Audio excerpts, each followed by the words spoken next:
Good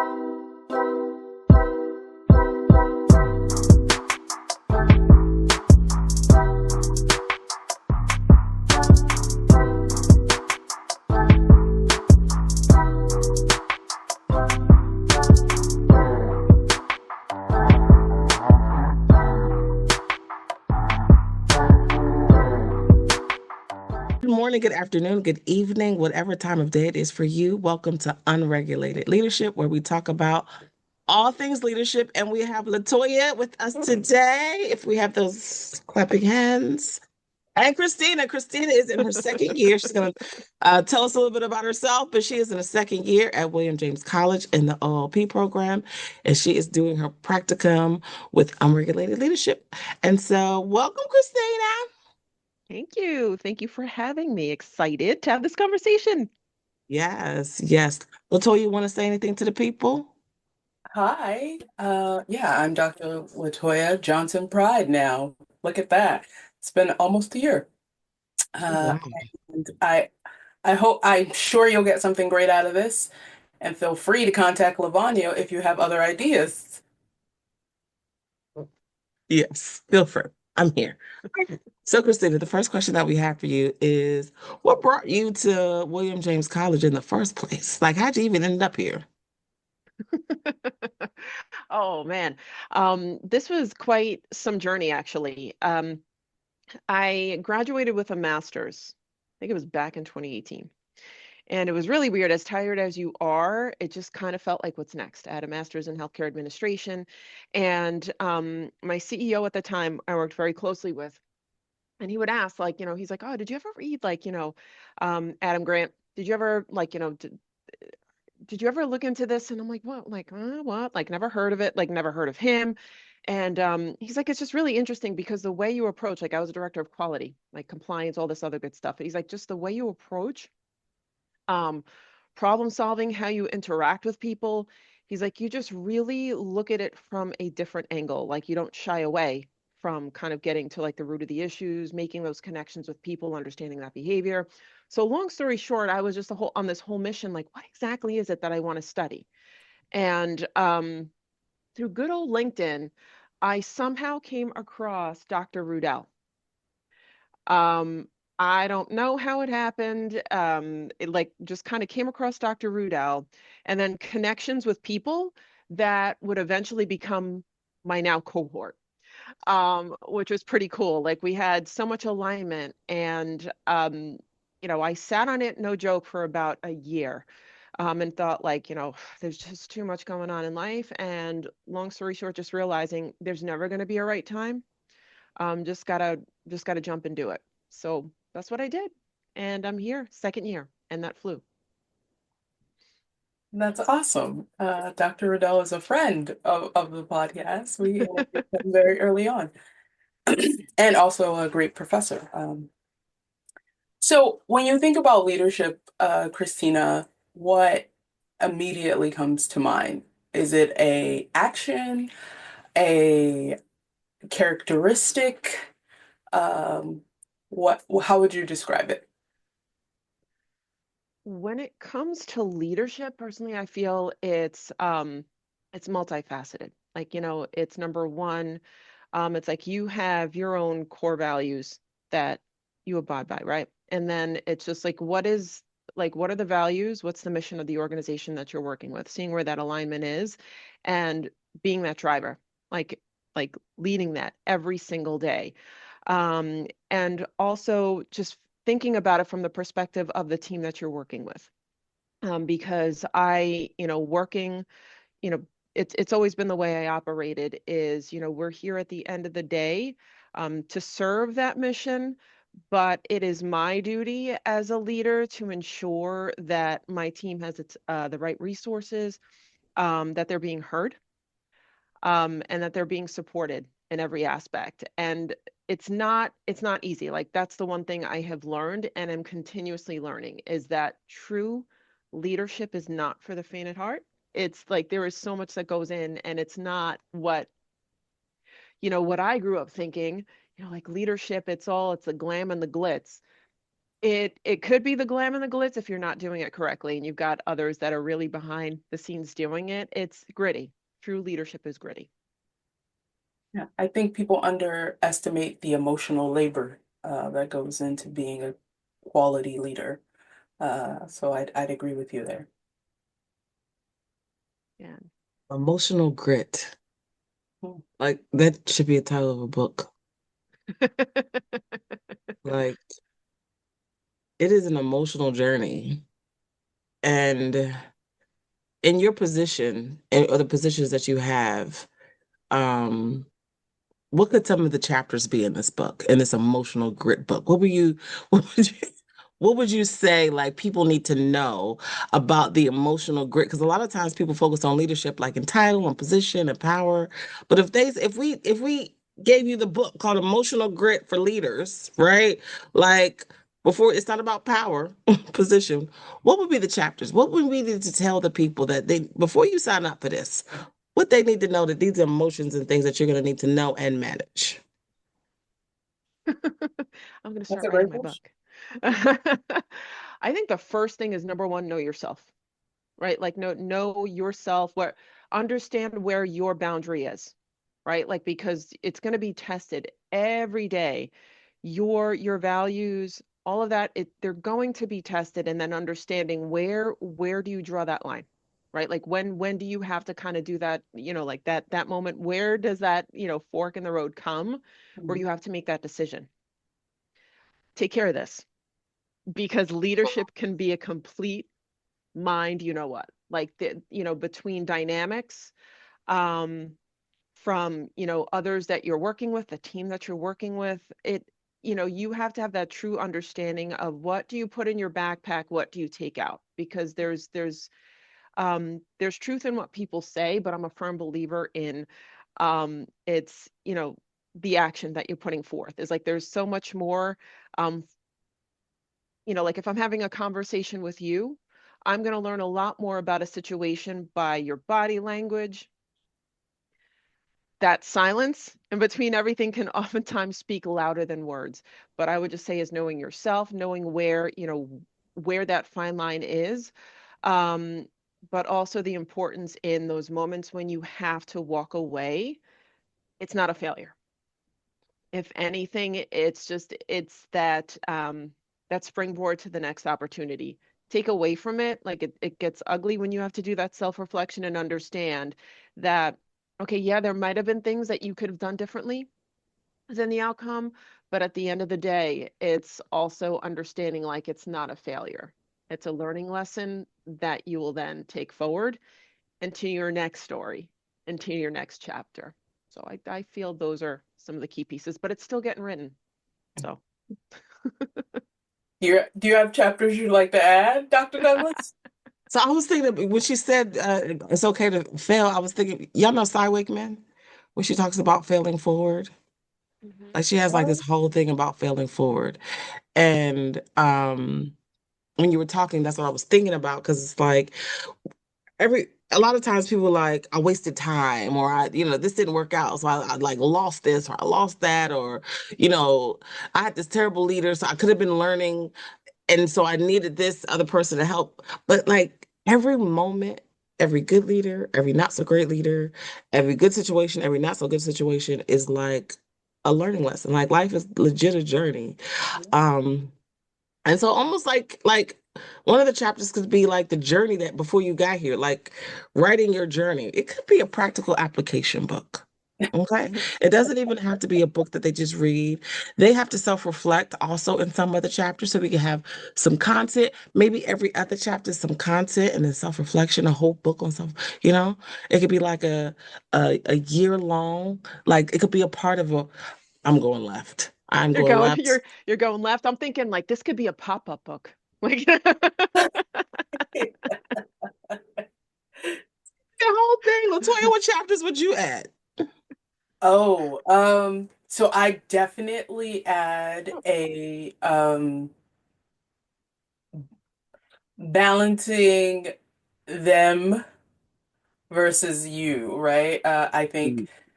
we we all have um just before we got on, we're talking about our own blind spots, but sometimes it is not necessarily a blind spot. It is really them. And Yeah. being able to have real authentic people who can like show you, who can hold up the mirror and be like, no, well, this was not a 50-50 situation. You actually did go 95% of the way and they didn't show up for that 5%, and it's okay to hold them accountable, you know? Mhm. And like I would agree with Christina that there has to be some acknowledgement of taking care of yourself, right? Um, I think that's mentally, emotionally, and physically. All of those things are connected. And then I think my final chapter is the trust your gut chapter, uh, because I think sometimes we don't pay enough attention to that feeling, um, whatever it may be, whatever the situation may be. But I think keeping mind, body intact and in good health makes you more in tune with that gut feeling, and knowing that you can trust it. Mhm. Now, I don't want to give y'all no assignments, okay? Because I feel like, but we just created a whole book just now, We did. okay? What is it called? Emotional grit, hashtag how to be an unregulated leader. I mean, I'm just saying, right? It's a whole book right here that if you're down, could be a whole thing. Two I years from I now, totally do it. Two two years years from from now, now. like it could be a whole, you know how they have multiple authors in the book, right? Like, Yes. Yeah. and 2 years from now, we'll be like, go back to this thing. It was birthed out of the rest, out of this initial conversation. And now we're at William James at Practicum telling people about the book. There Hey, you go. sounds good. Okay, so y'all are I down? listen. I feel like another chapter too, I don't know how, and you could fight me all on this, Oh. but is letting go of that victim mentality, Ooh. because that's something that quite some time ago, like, it's like I held on to that, like, because in reality, yeah, there were multiple, right? But it's like that's what I learned for myself is like let go of that victim mentality because that's just toxic and it's just keeping you stuck because you're questioning your own ability because of the actions of someone else and you're playing the victim and it's like the reality of it is like this was just someone who was completely insecure and they had to manipulate and do what they needed to do in order to get past it and it's like okay, you're better than that, let go of that mentality, work through it. um it's hard, but that's what I had to start learning for myself was like letting go of that victim mentality. It's like no, that's not something I'm going to stamp on me. If anything, it's going to empower my movement forward. So That's good. that's Because even in that, when you have a victim mentality, you're always pointing the finger at somebody else for why Yeah. you didn't get what you didn't get as opposed like that is beautiful because we hear that often. Well, I can't do this because this person or they won't let me or they have their favorites. And it's like, no, make yourself like nobody competes with you because of the what you've done and what you've created for yourself, the lessons you've learned. You know what I'm saying? Like the education that you've Hmm. gotten, the experience that you've gotten, the things that, like, no, you are your own competition. Nobody else can keep you from where you're supposed to be. So, let's add that. Let's add that to the chapter to the books. I really like that. Add to We're the gonna have to go chapter. back and listen so that we don't. Yeah. Because what's our timeline? What's our timeline? What's a reasonable timeline? I'll create an outline. What's a reasonable timeline to have this done? Because y'all know I'm serious, right? Ah, listen, I am down for whatever, but not this weekend because I got two papers I got to No, pump out. Wow. we're writing a book, so the timeline we could do 6 months, 3 months, a year. Like I'm open. Are you serious? Now you I know She I'm okay. she is. serious. She is serious, I am so Christina. serious. This is how Lavonya operate. She just put it out there into the universe, and then all of us are like, okay, what do we have to do? She's ma- this manifestation's happening. I'm all about manifesting, and I kept saying I was like at some point within the next and I keep getting told by like my energy healer. She's just like you got to manifest it, Chris. You've got to set timelines. I'm like. She's like, look at me, I'm traveling all of Europe because I manifested it. I'm like, okay. So I will. You know what? Dr. Douglas, let's talk about it. So we're talking about it right now. So We're that's talking what we about it needed. right now. We needed It's we need on a YouTube. timeline. It's Is on YouTube, it? right? It's going to be So on we YouTube. needed. It's So going that's to be why I did. posted But on I the need a internet. realistic timeline because I wrote mine in like 30 days. So we need. Wow. That's what I'm saying. We need a realistic timeline so that you know who's so that we can like build work backwards. So if we have a timeline of when we want to drop it, right? Then we work backwards for when we need the chapters done, who's going to edit it, who's going to review, who's going to do the illustration for the cover, all that. I'm so serious. Like I'm not. So we're going to develop like our pop-up manuscript. Um, so, but this is the thing, and this is my blind spot, right? This is where my learning edge is I am terrible at setting timelines because I would say like, yeah, man, tomorrow. You have a group of people that help you have realistic timelines, right? So Okay. if you say, okay, we want to finish this book in 6 months, I'm going to create a timeline for how many chapters each of us are going to do. What are the chapters going to be? When do we want to have each chapter done? Are we reviewing each other's chapters? Do we have someone else edit do we bring somebody else in to help? Like, so then we gonna have to have a Sure. follow-up conversation maybe the week after Thanksgiving so that we have some thoughts about how this is gonna go, the chapters are they gonna be. Like, I'm great with timelines. We got a doctorate in organizational leadership psychology, so we got a little organization in our back here. So we're good. Don't you I'm worry. organized chaos. 6 months. All With right. it. I'm Six with it. months? I'm with Six it. Okay. months. 6 months. That works for you, Latoya? That works. I'm not teaching right now. I have no other immediate side hustle that needs tending to, so let's do it. That's right about. All right, so this weekend I'm gonna create like a little timeline. I'm gonna go back and listen to the chapters. So I'll put in the chapters in the sections what chapters they don't have. All the chapters don't have to go together, right? But they'll tell a story based off of the chapters that we identified. And if we want to add more, we can add more and then come up with like a final, right? It's gonna be a whole thing. It's gonna be a whole thing. I'm really excited for us. Okay. Because It's in six funny. months, 6 months, what would that be? December, January, February, March, April, May. So at the start of the next semester, we'll be able to tell the people that we done wrote a book. So even when we're advertising unregulated leadership, the book could be a part of, right? That could be a part of the practicum. They have to read the book to be, you know what I'm saying? Uh-huh. It's gonna be a Yeah. thing. We're gonna figure it out. So listen, Christina, what brought you to want to do the Unregulated Leadership podcast? Because this is about you. Well, there's that creative side of me that I feel has just been so stifled. It could just simply be because of, I just had my hands in so many pots. But being so focused on like I want to be great at this one thing. And it's something I reflected on as I was walking my dog this morning.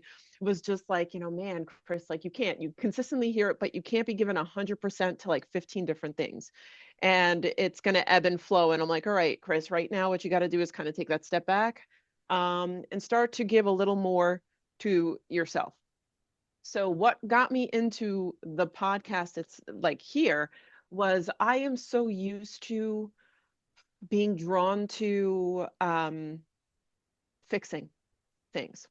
Like, those sort of situations that will make people run. I'm like, yeah, let's do it. So I found this. I've always been interested in podcasts. Um, and just felt like this was the perfect opportunity to jump in. And Dr. Douglas, I remembered at my residency what was it, March, spring residency, having you sit in and just your energy. I just loved it. And I was like, man, all right, I'm going to think about this. And then finally making the connection as I was like, oh my God, this is like Dr. Douglas. This is the podcast. Let's do it. Because I felt like it was an opportunity to throw myself into a mix, to make connections, to have those conversations that with people that I might have followed on LinkedIn or I might know personally and get more of a deeper dive in there. But it was just a great way to challenge myself because it's allowing me to kind of be present in conversations. And that's like, although I am, what I find and what I was saying, like in doing these podcasts is where like where I tend to struggle is my mind will kind of go like, I'm listening to you, but I'm thinking, where's the rebuttal? Like what do I have to start talking about?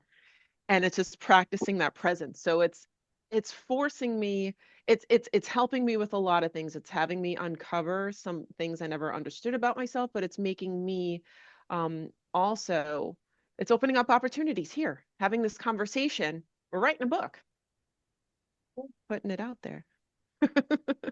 You're writing a book. I'm going to be an author. You're going to be an author, okay? I'm going to be a doctor and an author. No, listen, come on. Come on, people gonna be asking you to be on a podcast talking about your book and your doctor and like your journey. Okay? Listen, it's gonna be a whole thing. It's gonna be a whole thing. Exactly. I love it all.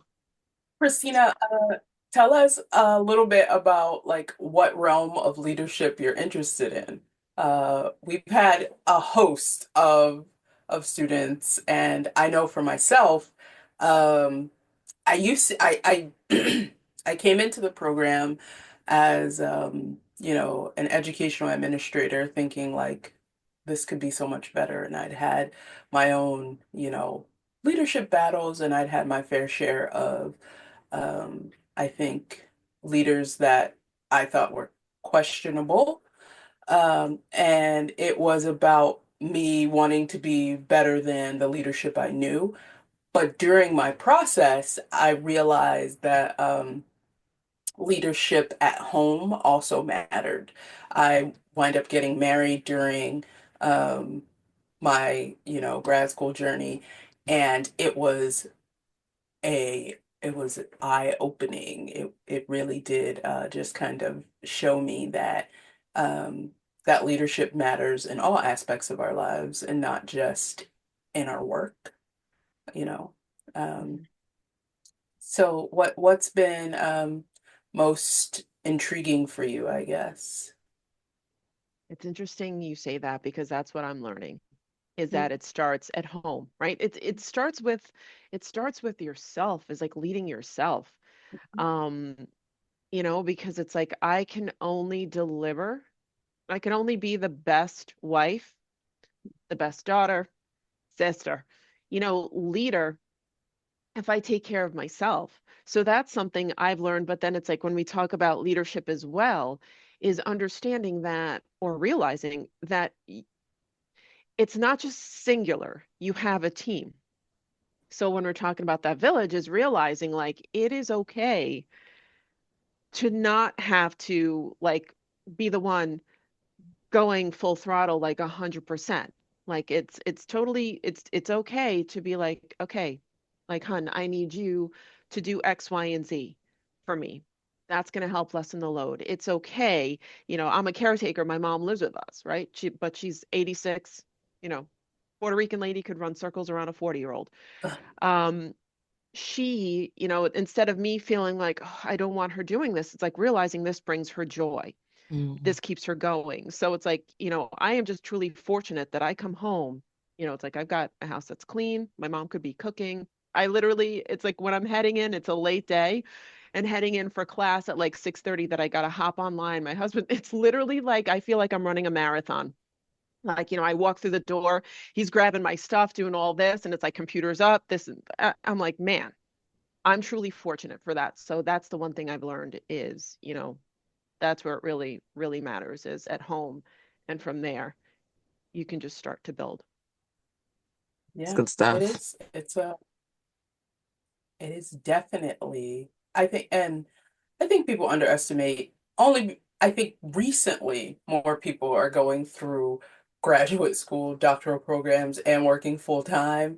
And it's kind of becoming the norm, but it is hard, Like if you're working full time and going to school full time, and then depending on the programs you may be in, you might have additional things, like doing the practicum in addition to full-time classwork, your full-time job.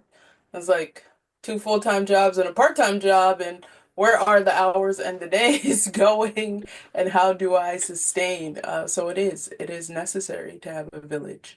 It becomes really important to be able to. I think one of the things that I learned, like especially towards the end, is that it does not asking for help and asking for someone to give you boundaries uh, is not a bad thing. In fact, it is a necessary thing if you are going to remain sane. It, it is. And when you think about it too, it's like where I struggled, right, is thinking like compartmentalizing it. Like this is like communication and all this stuff that I'm talking about. I was seeing that like this is what I'm embodying in the workspace. Yeah, I communicate and stuff like, I do all of this at home, but where my disconnect was communicating my needs, where it was just kind of owning up to it's like you can't do this by yourself. Mhm. Like, and I was like, you made the decision to go like work on your doctorate. You made the decision to do this, but in reality, it's like you had people behind you that were like, yeah, do it, do it. We're here, we're here. And starting to understand, what your needs are and communicating that. Mhm. Absolutely. And you realize you need those people. You need those people. Mm-hmm. Lavonya knows this, but throughout my journey, both my mother and grandmother passed away. They passed away about 65 days apart from each other. We were planning a wedding, and I was just like, what is happening in life?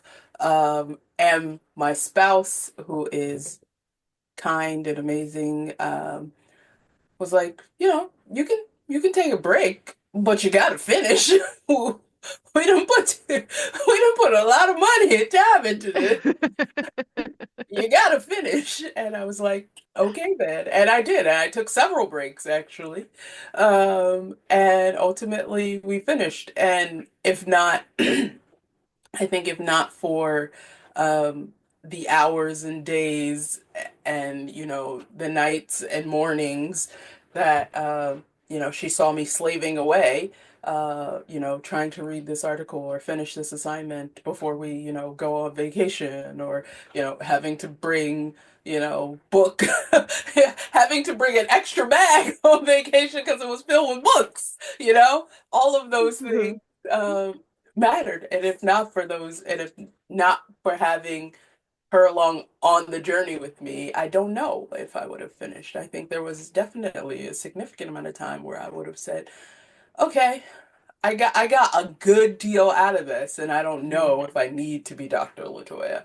I got a significant amount of information out of this. I am not the same person I was when I started, and maybe that's Mhm. enough. And she was like, no, that's not enough. Yeah, like no, you're getting that degree. You're doing it. The amount of support that both of you are talking about, just how important who you select to be a part of your journey matters, right? Because if you had someone that um was in competition with you in your own household, like they're gonna be like, yeah, you're good, or as opposed to continue to push you they'll because they feel that competition or they don't want you to do better than that's so that the value of making sure that the people in your closest circle are really rooting for you and you're rooting for them. Christine, I'm envisioning you running into the house and your husband at the door taking your stuff and your mom and making kitchen and giving you a snack or something. Like I'm like envisioning that and like that the love, like that's love, Mm. right? Like Yeah. that is love and leadership. That could be another book, but that's love, right? Like, Uh-huh. and I don't think a lot of times if you don't know, you don't know. So then you just accept whatever. And so the stories that you guys are sharing, I feel like is so powerful because it's like, it's out there. It's out there. You just have to take the time and find it and don't just settle to be with anyone because it will derail yourself and your own leadership journey and the people that you're supposed to impact because you have the wrong people around you. So, as I'm thinking about how leaders really grow and develop the people that are around them and that supporting them, is like 100% what matters. So this like, but I feel like we don't talk about that enough. We're talking more about articles and books and papers, but I feel like we might even need a class about that. How to pick your tribe, right? Maybe that'll Mhm. just be a workshop. I'm gonna stop making up stuff now. Okay. But But that I sounds just like a great chapter for the Yeah. oh book. yes, I love that. Christina, one of the other things that we always ask people, even, as you'll interview people, we ask them, what makes you an unregulated leader? What makes me an unregulated leader? Um, I said it before, it's just that I don't shy away from challenge. Um, I have that ability to really see things from that neutral lens. But I'm not afraid to have the hard conversation. And those are really necessary because it's like I worded it to somebody that I work with when we were just really taking a look at the lay of the land and all the challenges that you're encountering. I'm like, sometimes I'm like, it's like having these hard conversations of what we're seeing right now. It's like I'm envisioning, it's like what we have here as an organization, what we can provide to the community is truly a beautiful thing. We've been around for so long. There's such a solid foundation. You've got great people, but sometimes it's necessary to just like, here's our garden. We need to just weed out what's not necessary and water the flowers. And just like we know who our flowers are and nurture them, water them, provide them if they need. What does that support look like? And that's something that I constantly do on my one-on-one with my team members. It's first of all, I bring my authentic self forward. So they see all the insanity. I will tell them when I'm wrong. I will have those, I try not to take myself too much, like too seriously. And there's always a lot of laughter, which is a great thing, whether it's at ourselves or at a situation. But I feel, what truly makes me unregulated is the fact that I'm not afraid to fail. Because, like I said, there's no such thing as failure. It's a learning lesson. And I don't allow it to bruise you know, I won't allow it to bruise how I perceive myself and what I can really bring forward as a leader. I love that. That'll take you far. Yeah, That'll take you far. absolutely. Well, Christina, listen, we have enjoyed this conversation. We've just made up some things for us to do later. And so this was fun to do here on this Saturday morning. Latoya, any final thoughts? Yes. No, I just would say thanks for inviting me along. Great to meet you, Christina. It was great to meet you. This is fun. Thank you. Yes, thank you so much. I'm writing Th- a book. I'm going to You be are an writing a author. book. Okay, you go tell your husband and your mama, I'm writing a book, and this is the title. Oh my God. I woke up and didn't know, and now I'm writing a whole book. Listen, things can change in a matter of seconds. Okay. Oh, man. So thank you for participating in this. Thank you all for watching. We will be back with more episodes with Christina, and thanks for coming.